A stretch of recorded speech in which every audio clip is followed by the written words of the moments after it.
So Shamima Begum isn't helping her case at all. Right now, she's justifying the attack that happened at the Ariana Grande concert.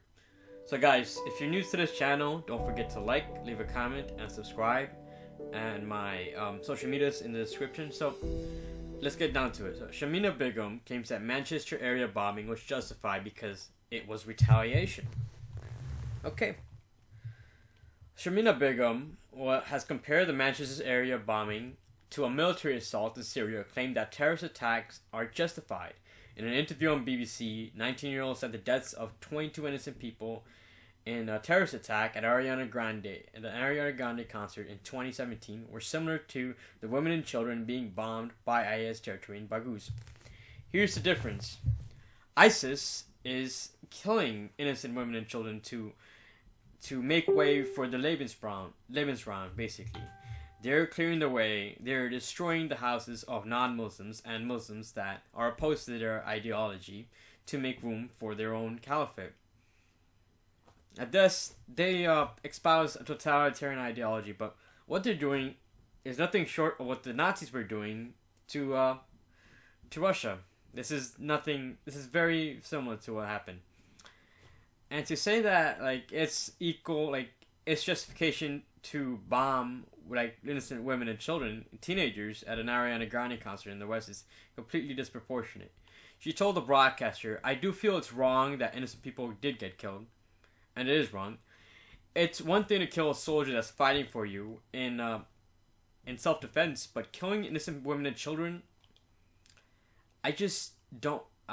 Just people like the women and children in Baghuz that were still being killed, rightly or not justly, when bombings. It's a two-way thing, really. So she needs to get her story straight. Where does she she still holds some connection to ISIS. I don't think she's reformed at all. She's not showing any loyalty to the UK.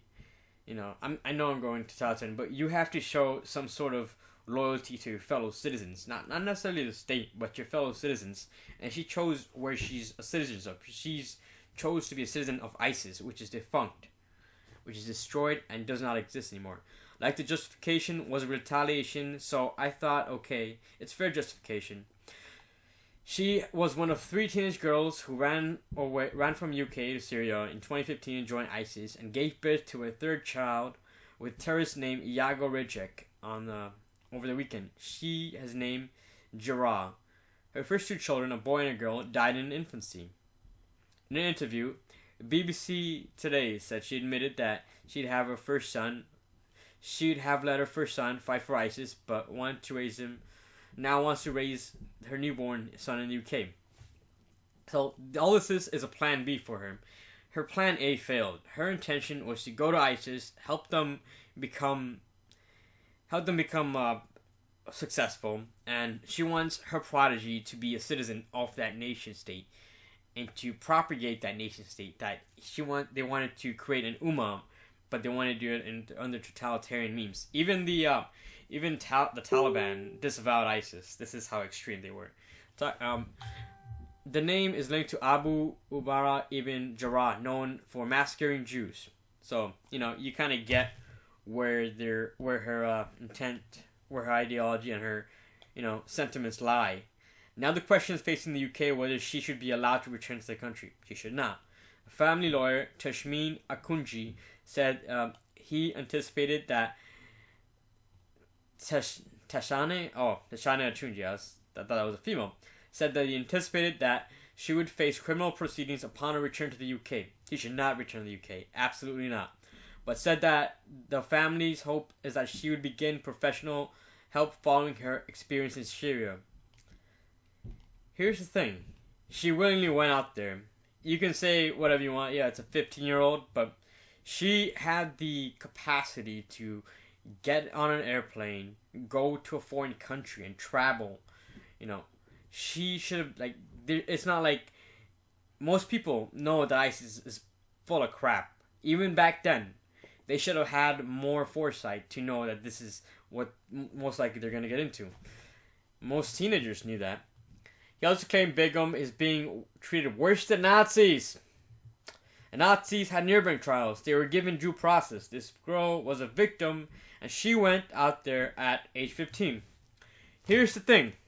She forfeited her citizenship when she went out and fought for ISIS. When she fought for an enemy combatant state, she gave up her citizenship. Now, legally that might not be true, but technically she did.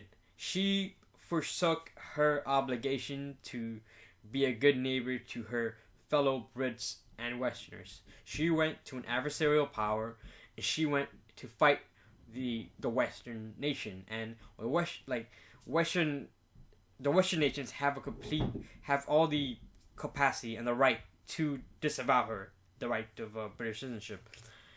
You can definitely lose citizenship, and this is definitely a case where she should lose her citizenship. Our politicians are saying that she should be denied protections and due process that would have been granted to the Nazis. So far, the British government has shown no indication of allowing her back in the UK. Yeah, she should not be allowed back in the UK. Even Sajid Javid is not for this at all, and good for him.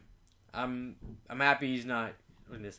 Now, the thing is, nobody, just like Jussie Smollett, nobody in Desi Twitter is buying her crap.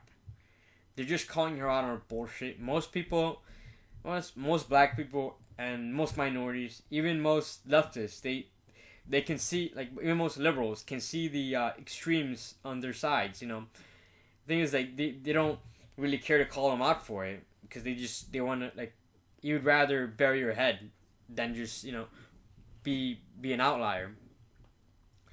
So she's trying to, she doesn't want to come back, stay in ISIS territory. She wants to come back home.